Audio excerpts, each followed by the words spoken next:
swimming machine we've ever seen, rolls on to another goal here in Paris. Sha'carri's got him coming! All the way to the line! USA wins gold! Team USA make history in Paris! It's Noah Lyles! And it had to go to a photo finish to decide it!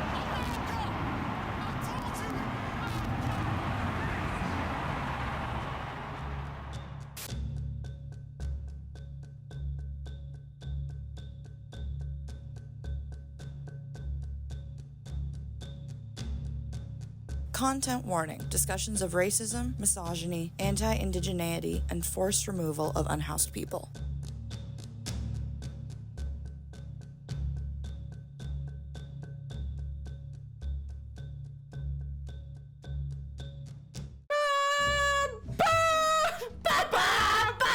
Happy Olympic season, everybody, and welcome to the Olympic gold medalist channel for the most annoying people on planet Earth.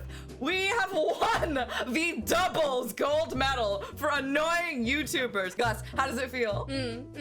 This is me sticking the landing of being rude and annoying. I feel great. I love winning gold. I love doing things I'm good at, and if that's being a bitch, then give me my flowers.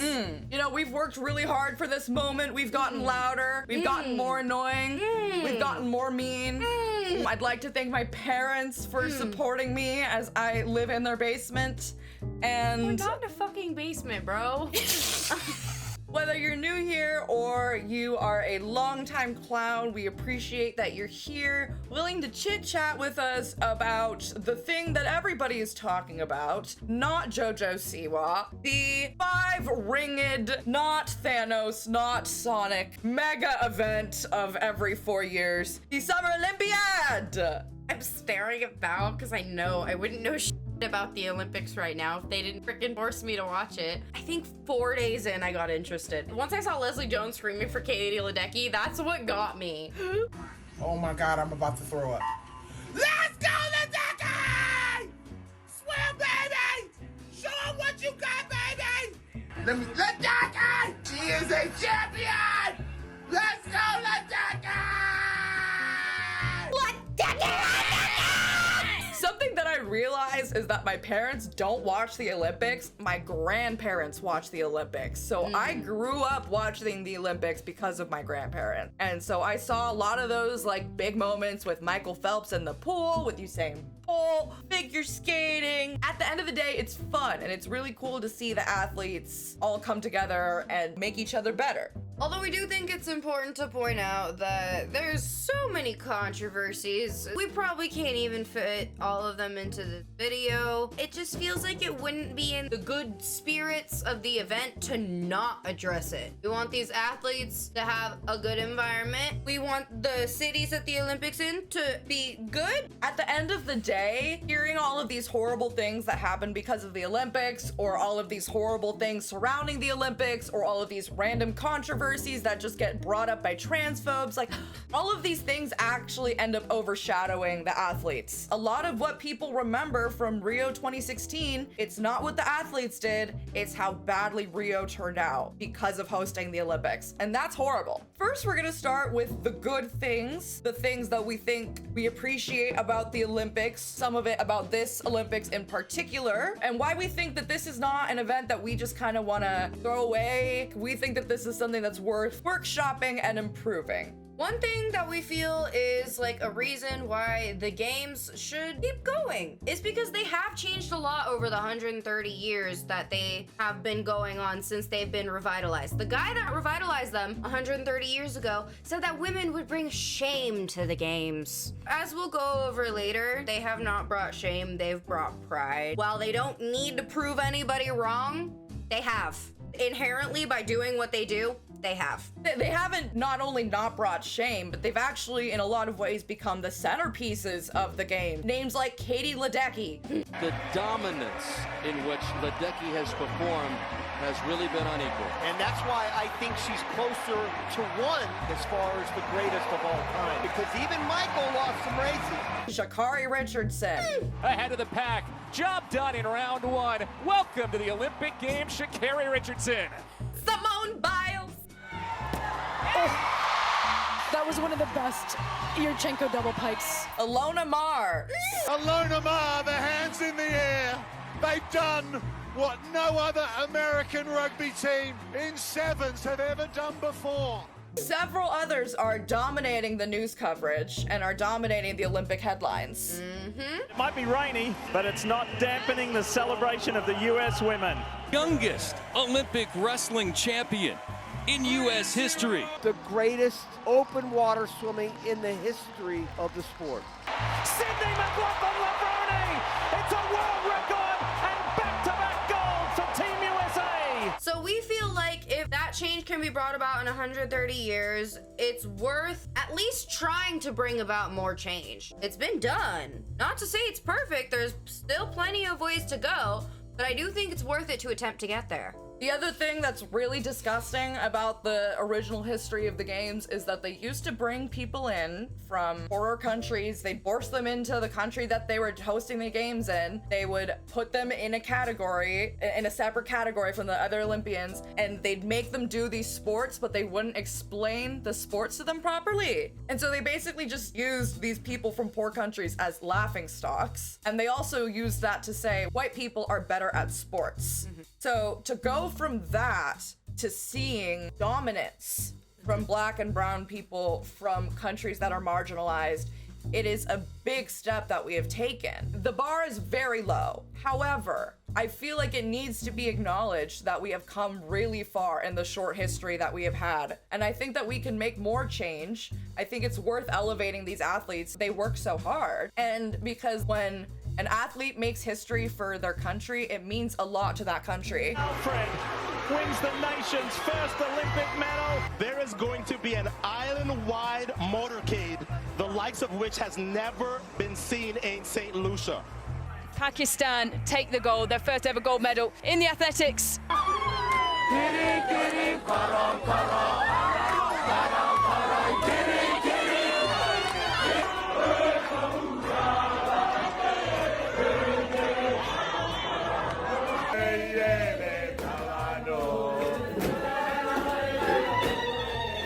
Like, I don't know, I feel like for some people, the Olympics might have like the impact that like the Copa America has on me. When I say that Argentina winning the World Cup and the Copa America were some of the best moments of my life, I'm not lying to you. It has a big impact on you. It does. And that's why they spend trillions of dollars to do these games, because they do have an impact. But they need to stop spending so much money on the symbolism and actually spend it on the communities that they're doing the symbolism for. Something that we really appreciate also is that women's sports in the Olympics get just as much hype and media coverage as the men's sports, which rarely happens just when you're talking about regular sports. Women usually are the secondary league, and it does not feel like that when you're watching the Olympics. It's just the men's league and the women's league, which I really appreciate. We also hope that people give just as much love and hype to the Paralympics that are coming up pretty soon, I believe within the next few weeks. Those athletes deserve just as much attention and love as their Olympic counterparts. Being a Paralympian during the Olympics is wild. Let me try to explain why.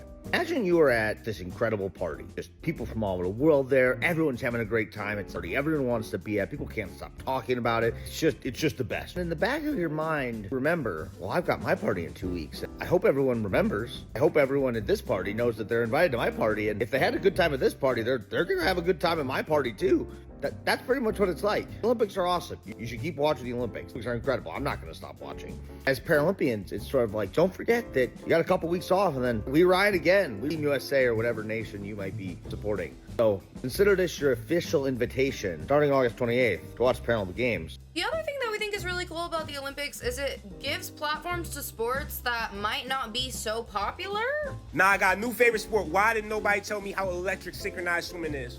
They hit the moonwalk in the water, I'd be drowning, and they hit it in synchronization. Never did I think in my life that I'd be in a sports bar watching table tennis. But the Olympics, baby. The Olympics happen. Pole vault might not be so popular for some people, but you're watching it during the Olympics and you're like, wait, that's something I can do? I think that's very cool. It's cool to introduce sports to people that may have never even considered that an option. A big thing about this Olympics that I do appreciate is that they didn't just build 20 stadiums that were gonna go into disrepair after 2 weeks. Yeah. They only built one athletic facility. Something that really bothers me about the Olympics is that they will just build a bunch of athletic stadiums and displace people from those areas to build those stadiums, only for those stadiums to look like trash within a few months, within a few years, and it's just devastating. So I'm really glad that the Paris Olympics did not do this and did not participate in this trend, and that they used existing buildings. This might sound a little kumbaya of me, but the symbolism of the Olympics, having people from different countries that may not get along and having them compete against each other on equal footing, having their athletes take selfies together and shake hands and all of that stuff.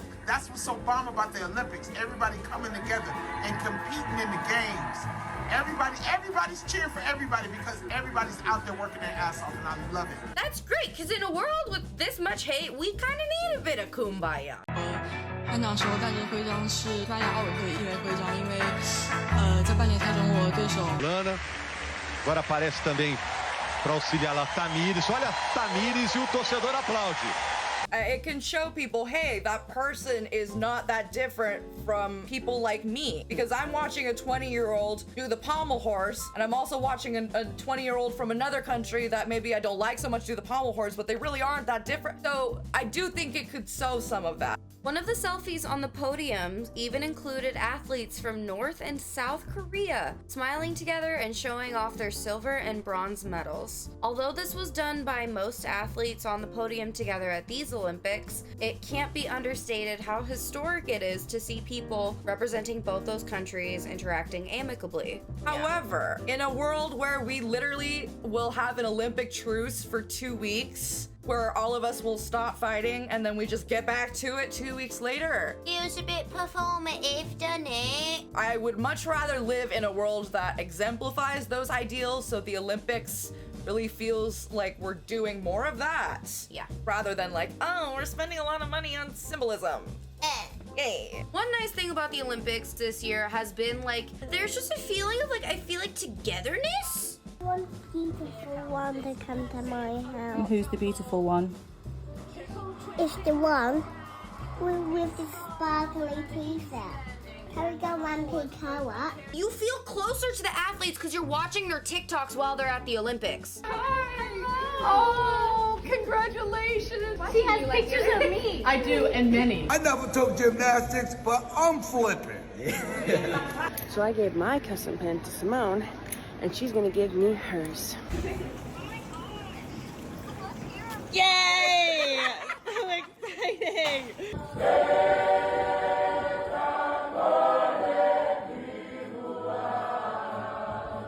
Social media really has become a part of it. Like, obviously social media is not the best thing for some things, but like being able to see the athletes' TikToks and like the behind the scenes of their lives and then getting to see them compete, like it's a nice behind the scenes element. We are ready! And also getting to like create meme culture with your fellow watchers.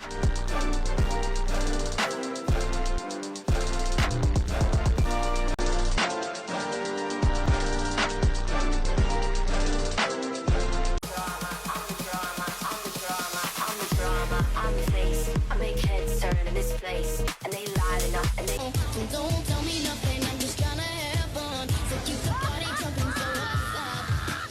Start the competition. Take a big step in your career. His moment! It's like everybody posting memes about the photo finish with Noah Lyles and posting the picture of cars. Oh my god, the Turkish sniper that got second place because he didn't want to do too good and be suspicious. Nobody remembers the man who ever came second.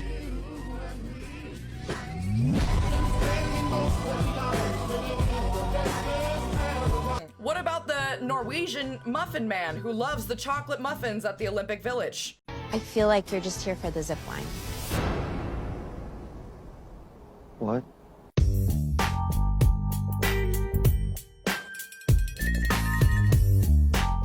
The Clark Kent of the pommel horse? Me and you and you and me, just us and your friend Steve. Do Steve. Do Steve. There's also the tales of Iona Mar, who has been waltzing her way around the Olympic Villa, just being absolutely adorable. If that didn't get your goat already, we had, was it NBC that did this? I don't know who did this, but someone is doing a segment with Snoop Dogg, where he's like watching all the Olympic events. Ric Flair, Rick James, Rick Barry. The one part of it that really caught my heart was that Snoop is like kind of afraid of horses, so his buddy, his good Judy, Martha Stewart, came with him to the equestrian stuff so he would be less nervous. It's kind of hard being the H-O-R-S-E. Just so cute and fun, and Snoop Dogg genuinely seems like he likes to watch all the Olympic events. He shows up with t-shirts of the athlete that like has been making the most buzz, and it's just, it's cute and it's fun, and it's fun to be a part of that with everybody. Yeah, and to get it from multiple angles, like you have the people in the crowd posting their videos, because there was like even like news footage of like Suni Lee and Simone Biles being like, oh, I'm gonna make this TikTok, and I'm gonna make this TikTok. I want to do the popsicle. Okay, and I want to do the one that says imagine what we yeah. And then like you see later that they actually made the TikToks, and it's like, it's cute. I'm sorry.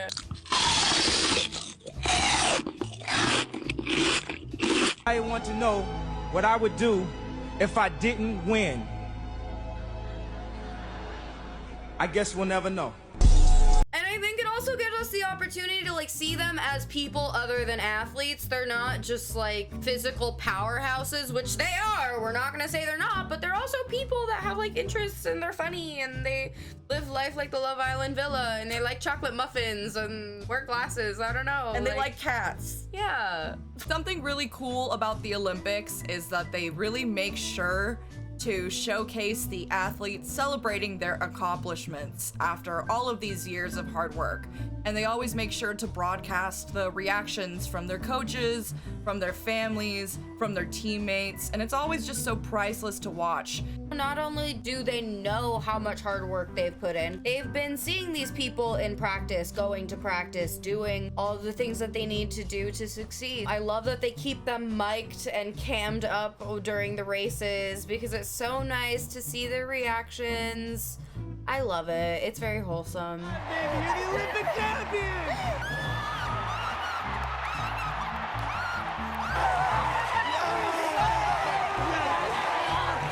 Argentina win the bronze medal here in Paris.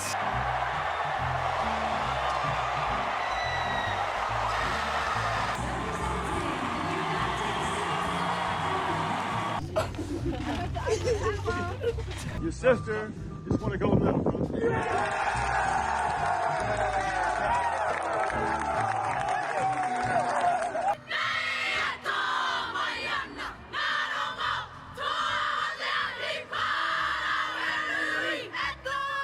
Team USA make history in Paris. I literally can't watch the Olympics. Like, I don't care what country wins. Whenever someone wins, I just lose it. Like, and someone's gonna win. Oh my god, I'm just so proud of them. Like, they worked so hard for this. I'm the coach, I can't. I just can't. Yes, she's No.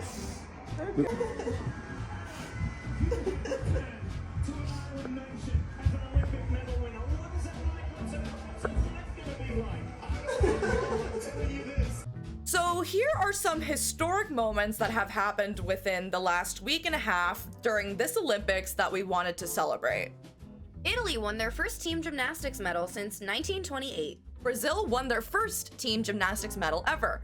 For the first time in history, a U.S. fencing team won gold. It was also ladies, so her. The first Black American woman won an individual foil fencing medal for the U.S. Her name is Lauren Scruggs.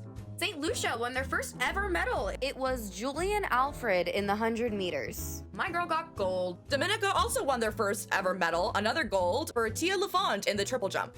Albania won their first medal. Chairman Valiev won bronze in wrestling, and so did Cape Verde. A bronze was won in boxing by David de Pina. The men's pommel horse saw 2 countries get their first gymnastics medals, Riz McClanahan for Ireland and Nariman Kurbanov for Kazakhstan.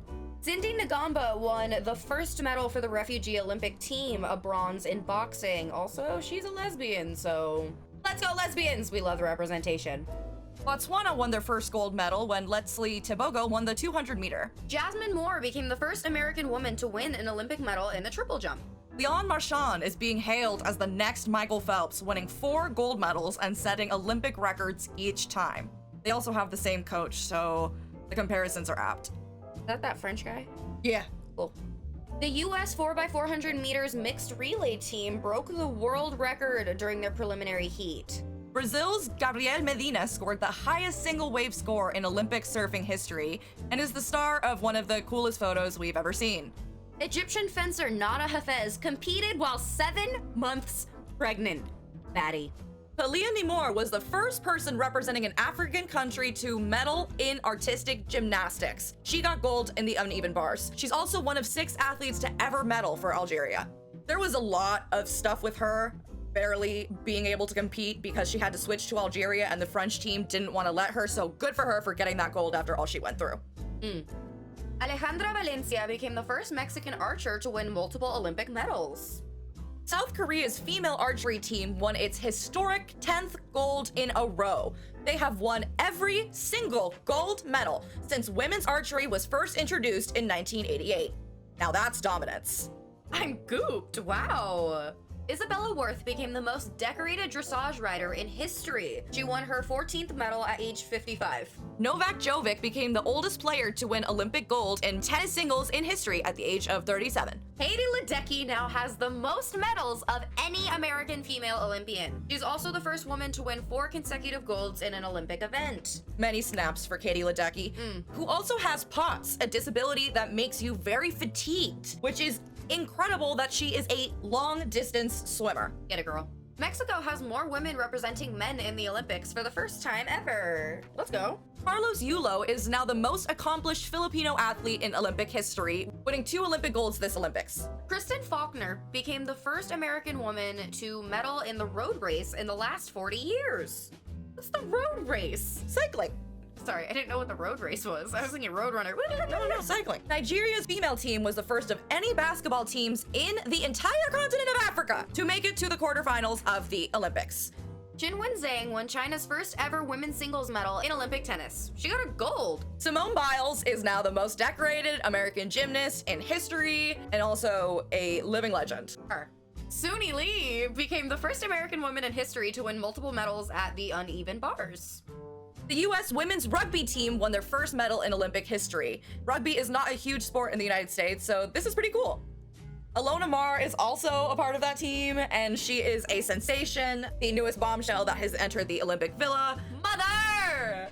I cannot wait to get into the Olympic Villa. It's gonna be a crazy summer. Honestly, I'll probably be the fittest bird in there. Wait. It's called the Olympic Village. This isn't Love Island. Yeah, I guess if we want to say that, but I still am going to try to couple up early on. It is early days, but at the end of the day, I am there to find love. And if you are looking for a wife, call me. Or me. I'm here too. Anyway, continuing on. Ryan Krauser became the first person to win 3 consecutive gold medals in the shot put. Belgium's Remco Evenepoel is the first man in history to complete and win gold in both cycling events at the Olympics. Noah Lyles became the first American man to win the 100-meter sprint in 20 years and one of the closest finishes in modern history, with 1/5000th of a second separating second and first, requiring a photo to determine the winner. What an incredible race. A weeb after my own heart. We love this man. Harry Hepworth became the first British man to win a medal at the vault.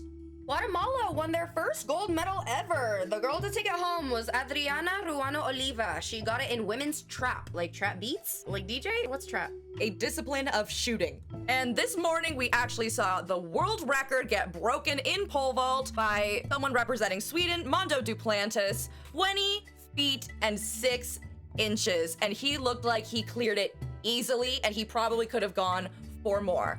Incredible. And as somebody who did pole vault, a sport who usually does not get a lot of attention and appreciation, it really was great seeing the whole stadium watching and supporting and rooting for him, because that usually doesn't happen. People usually leave by the time pole vault is getting to the end. Another first is, actually, as of recording this happened this morning. We got the first all-black podium in women's gymnastics. In third, we had Jordan Chiles. In second, we had Simone Biles. And in first, we had our queen, Rebecca Andrade. Winning the gold at the floor event. Incredible. I've also heard that she might not continue to do the floor event, so I'm really happy that she won the gold. And also because Brazil is not the biggest gymnastics country, not having the kind of resources that other countries that usually medal in gymnastics do. So it's even bigger of a story when we get somebody from an underserved country being so successful, in my humble opinion. Sifan Hassan of the Netherlands completed one of the greatest athletic feats in history. She won bronze in the 5,000 meters, bronze in the 10,000 meters, and gold in her last event, the 26.2-mile marathon, all within a few days of each other. Break dancing was introduced at the Olympics this year, and it will probably be the last time they have it as an event. It's already been announced that the Los Angeles Olympics are not having it, especially after our Aussie queen Ray Gunn became a hit contender for Meme of the Year. Now, okay, she may not have been the best breakdancer on the floor, but you already know she's gonna get contracts after this, so who really won?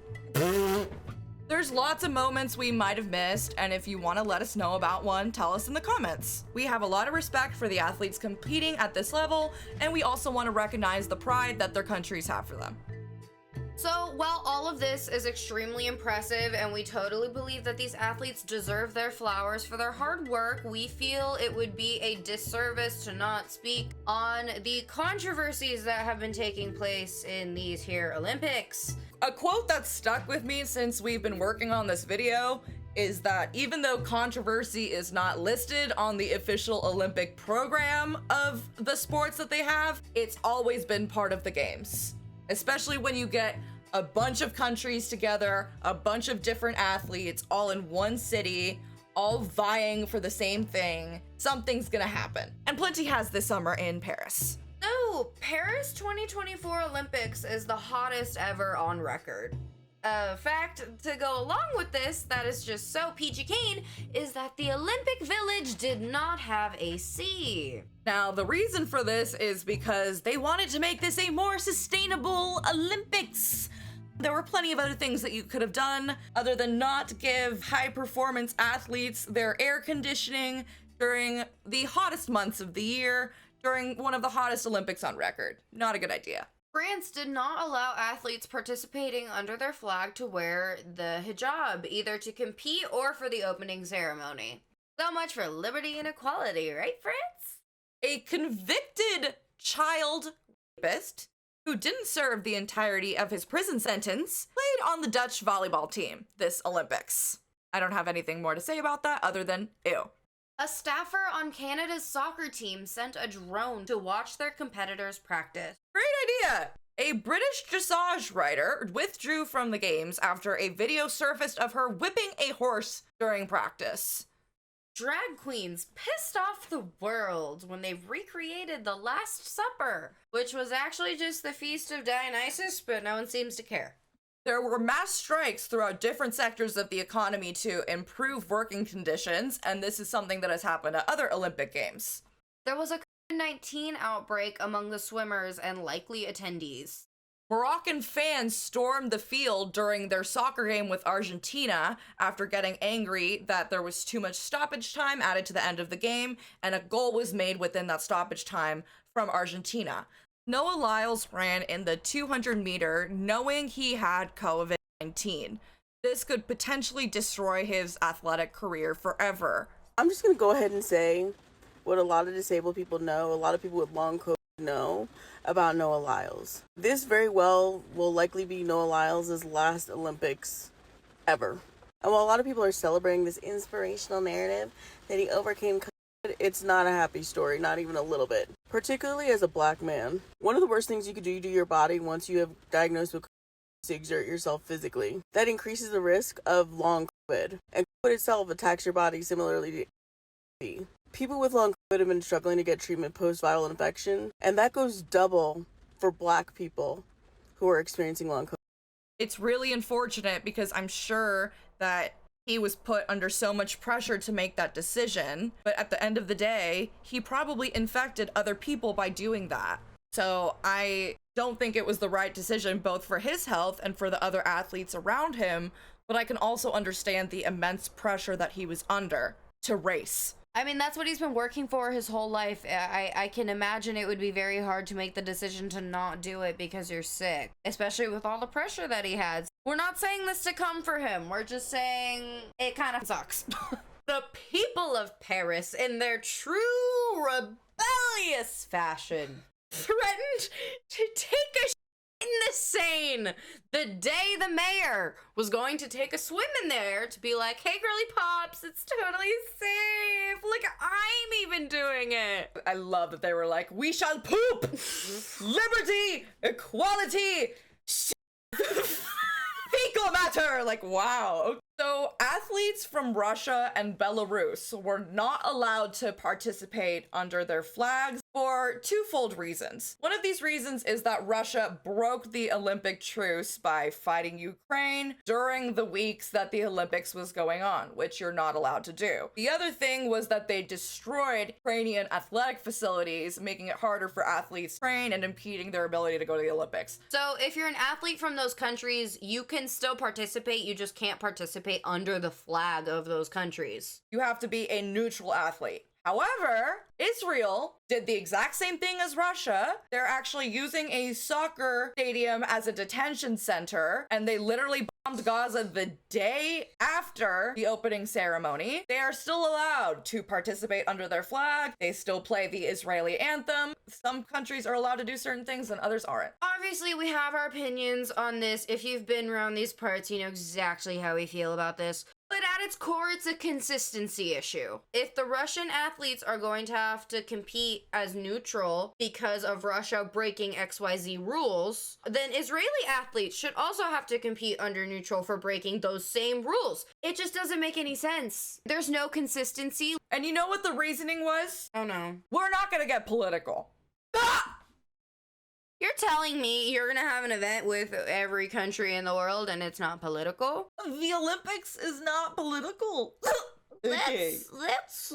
You're a funny guy. You're a funny guy. Very funny joke. Very funny. Very funny joke. There have also been calls to remove Iran from competing in the Olympics because of their gross human rights violations. I hate J.K. Rowling, and I wish I did not have to talk about her right now. We're just gonna briefly go through this. This makes me mad. Can I just read it? Like, honestly, like, I don't know how else I'm gonna get through it personally, because I'm gonna get so pissed that it's gonna take 50 years to get through it, and there's already been a lot of coverage on the issue.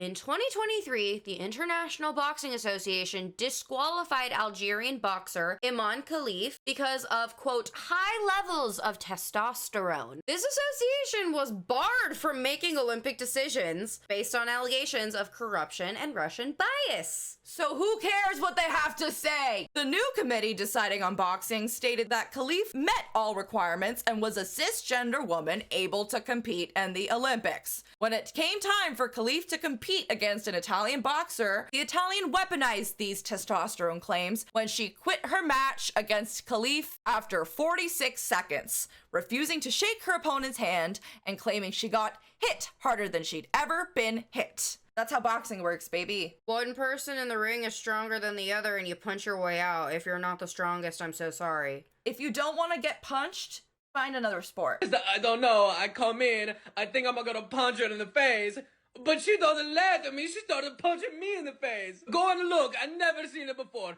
I go to punch her. She moved out of the way. I mean, what is that? I mean, the bag never moved out of the way. This led to a flurry of transphobic abuse hurled towards Khalif, who comes from Algeria, where it is illegal to transition. So basically, people have been saying, that is a biological man who transitioned into a woman and is now competing in the Olympics. How dare they allow this? That's not even allowed in her country, babes. Like, if you looked maybe like farther than an inch from the tip of your nose, you would like realize that and shut the f up. This did not stop people like J.K.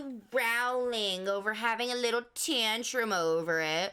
Or someone like Reem Al-Salem to make the claim that Carini and other female athletes should not have been exposed to this physical and psychological violence based on their sex. If you don't want to be exposed to violence, first of all, don't be a f***ing boxer. Also, based on her sex, they're the same sex. After all the transphobic hate and misinformation thrown her way, we are thrilled that Iman Khalif won the gold medal.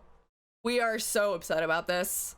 Jordan Chiles' bronze medal is now in contention, with the IOC stripping it from her and claiming it needs to be returned. This is completely unprecedented. The only time that a medal has been completely stripped from somebody is if illegal activity was involved. So the fact that they're stripping her medal is audacious. The American Gymnast League is fighting this tooth and nail, especially now that there's evidence against why they contested her medal in the first place. But this story is still developing. We are wishing the best for all the athletes involved and are incredibly upset to see that Jordan is receiving such racist hate. She doesn't deserve that. Be mad at the judges for scoring incorrectly and at the governing bodies for handling this incorrectly. Jordan didn't do shit but work hard and earn a medal. So, her. Because they're saying that maybe there was a second athlete from Romania who also should have gotten it. Whatever. I'd literally rather all three of them get the medals at this point. Then take it away from Jordan. Just give it to all of them. It's not like they haven't awarded multiple bronze medals or something like that before. They've done it before. If it's that tight, if it's that hard to decide who won, then maybe they all deserve it. Also, one last thing that we forgot to mention, Flava Flav has been an absolute gem this Olympics. He found out that the women's U.S. water polo team was not being funded by like the government or anything like that. These girly pops had to have full-time jobs and train to be Olympic athletes. And Flava Flav saw one of them tweet about it and he said, "No more. I'm your sponsor." And when I tell you he has held true, it's so good to see. Also, another cute thing Flava Flav did is because of all the Jordan Chiles drama, he said, "Girl, I'm making you a bronze clock. No one can take that away from you." And I just think that's so lovely because, like, yeah, they might be putting her medal in contention, but who else has a bronze clock from the Flava Flav? And he's also been showing up for a lot of the water polo events. He has been very supportive of the athletes. I have one question for y'all. Are you ready? I should be asking myself that, right?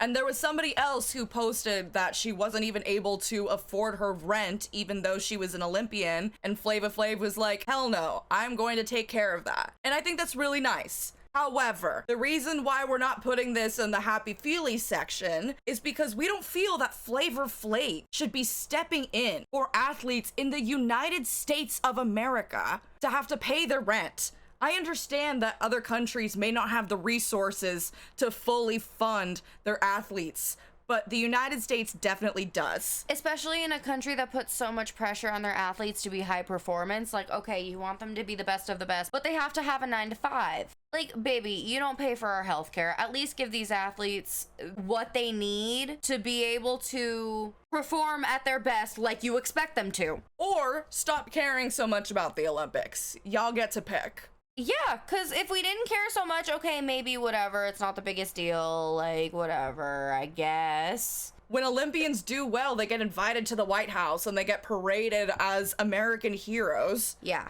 And yet you're not gonna pay their damn rent. Like, okay, bestie, all right, sure. Now we're just gonna talk general problems with the Olympics as a whole, the Olympics as a model, as a mega event. One thing about the Olympics is that it is inherently unsustainable. So when the Paris Olympics are trying to be like, oh, we're trying to be sustainable, like they're really not. There's nothing sustainable about a mega event like that. If it were to be sustainable, there would need to be an overhaul of how the entire games work versus just little baby steps every year. Especially because something that was not changed at all or limited was travel to the event, which accounts for the majority of greenhouse gases, 85%, that come from these big sports events. It comes from travel, from the fans, from the athletes, from the families, from the journalists that go to these events. Not saying completely eliminate any travel, but the way that they have it right now, literally every celebrity from LA is at the Olympics. Freaking Brittany Broski is at the Olympics. Brittany Broski is at the Olympics. Did everybody need to buy a ticket to Paris right now? I get it's historic, but like... It's still historic if you watch it on TV. Like, the only people that really need to be there are the athletes and their family. Her and their coaches and the people that like run it. Yeah. So the surfing for the Olympics takes place in Tahiti because, you know, I don't think there's very good surfing in the Seine. When they were building the tower to allow NBC and like broadcasters to like film the surfing event in Tahiti, they brought in a giant barge that destroyed a bunch of like coral reef. And you can literally see videos of people like screaming and being like, what the fuck?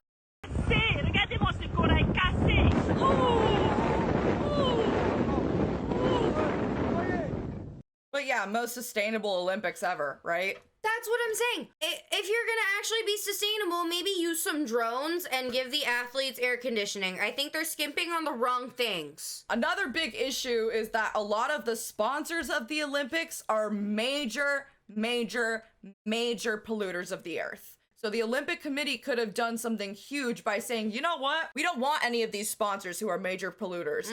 If you want to continue to be a sponsor with us, you have to clean up your act. That wasn't supposed to be a pun. But like, yeah, they didn't do For example, Coca-Cola is one of the world's biggest producers of branded plastic waste, and yet their cute little branding commercials are all over the Olympics that are claiming to be sustainable, and it just makes no damn sense. Same with Toyota, who got hit with a $180 million fine for violating the Clean Air Act, another sponsor of the Olympics. They were literally playing Toyota ads during like a 500-meter race. In the middle of it, a Toyota ring came around the thing and the pool got smaller, and I'm like, I'm trying to watch Katie Ledecky. It was literally Katie Ledecky. And they were like, okay, then it wasn't a 500, but whatever, 5,000. dog. 5,000. So basically, I think this is a really good quote. The Paris 2024 Olympics may slice slightly against the zeitgeist of the egregious greenwashing of sports mega events of the past, but a significant fissure between symbolism and substance remains. And I think that's been kind of the point that we're trying to talk about here, is that there's a lot of great symbolism and we really appreciate what it's trying to do,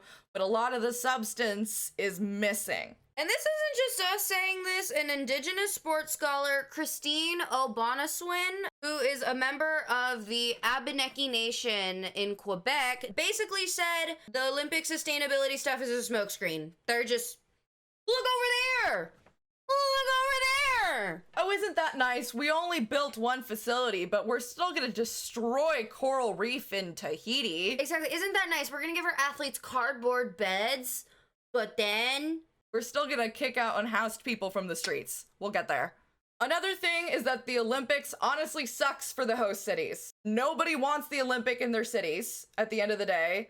The only people who are really excited are people that get to physically go. The actual people who live in the city and get affected by this stuff hate it. I feel like the rich people in the city love it. Of course. The rich people in the city love it. Like, I feel like Gavin Newsom is eating up the fact that the Olympics are going to be in LA in 2028. He's already trying to get homeless people off the street. He's like, I'm cleaning you up. It's bad. Like, I feel like it's only semi-decent to have the Olympics in a country if that's a rich country. That's the only time it doesn't, like, completely f them up. I mean, think about it. Athens and Rio are the two examples here of countries that were left completely in debt and left with lots of problems. Versus, like, France. London. Yeah. Another thing is the Olympic Committee really has not changed any of its regulations and needs for the Olympics. Basically, every 2 years, they require that a country make these gigantic 2-week-long monuments that are gonna have like a very short shelf life. That is the demand of hosting the Olympics, and it needs to change because nobody wants to do it anymore. The International Olympic Committee does not have to listen to criticism, and there are very few checks and balances in place to ensure that corruption does not take place within. Every Olympics since 1960 has run over budget at an average of 172% in inflation-adjusted terms, according to an analysis by researchers at Oxford University.